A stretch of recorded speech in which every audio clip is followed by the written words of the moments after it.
Sometimes the most extraordinary acts of human kindness happen when the world seems coldest. On Christmas Eve 2019, in a small town where most people were safe in their warm homes, a young woman named Sarah made a choice that would have destroyed her if not for a stranger who refused to look away. This isn't just a story about survival.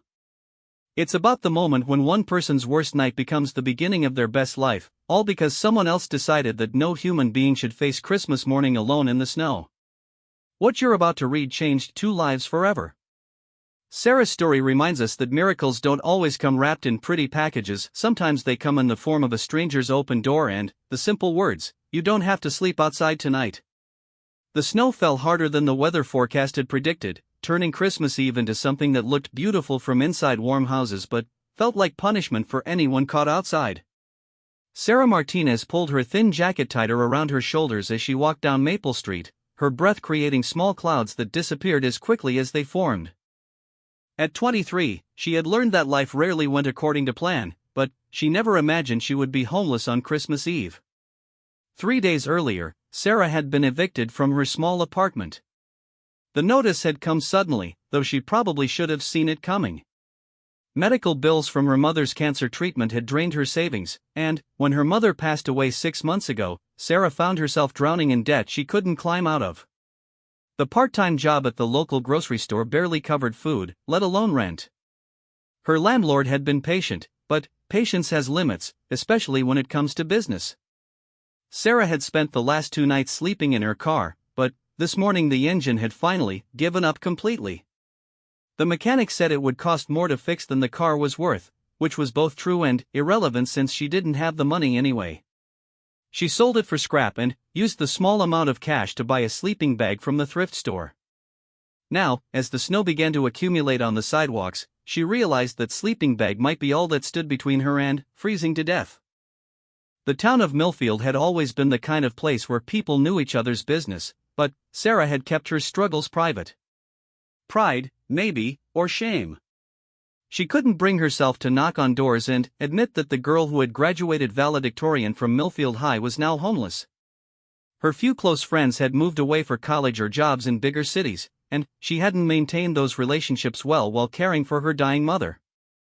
The isolation had grown gradually, like a slow leak in a tire, until one day she realized she was completely alone. She walked past houses decorated with Christmas lights, their windows glowing warmly, families visible inside preparing for Christmas morning. Children pressed their faces to windows, watching the snow fall with excitement instead of dread. Sarah tried not to look too closely, but it was impossible to avoid seeing the life she used to have. Her own childhood Christmases had been modest but filled with love. Her mother had always made sure there was something special about the day, even during the lean years.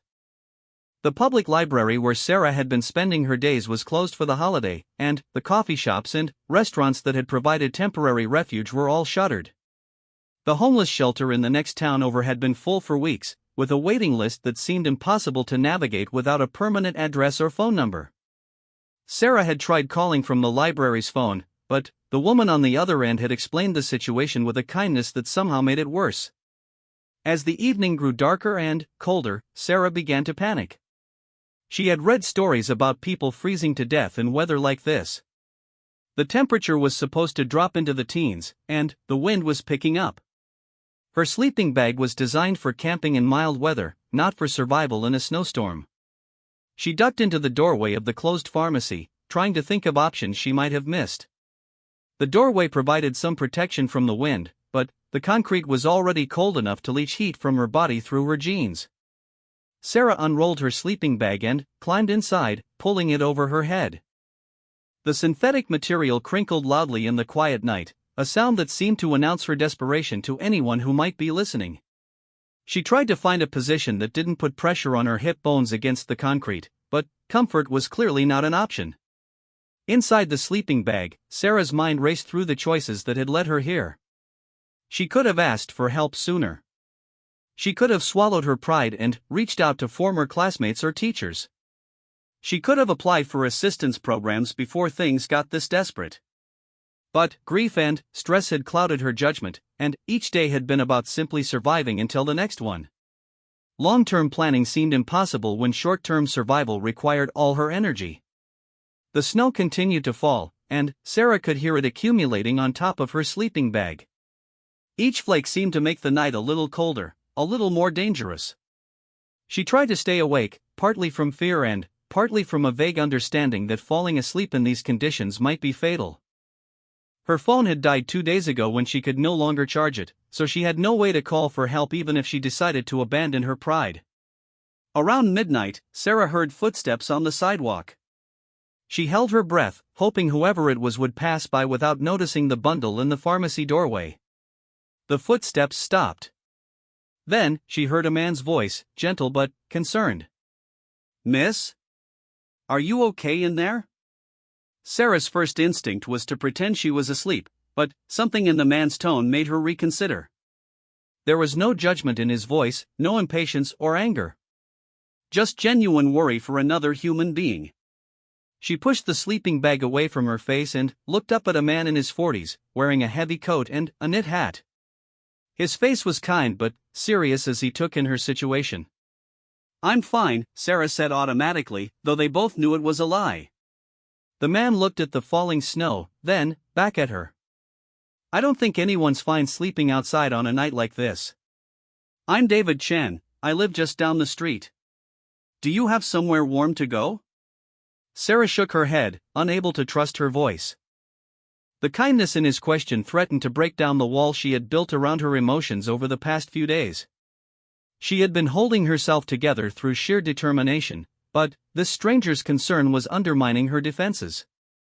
"Listen," David said, crouching down so he was at her eye level, "I know this might sound strange, but would you like to come inside and get warm? My wife and I have a guest room, and no one should have to sleep outside on Christmas Eve." Sarah stared at him, trying to process the offer.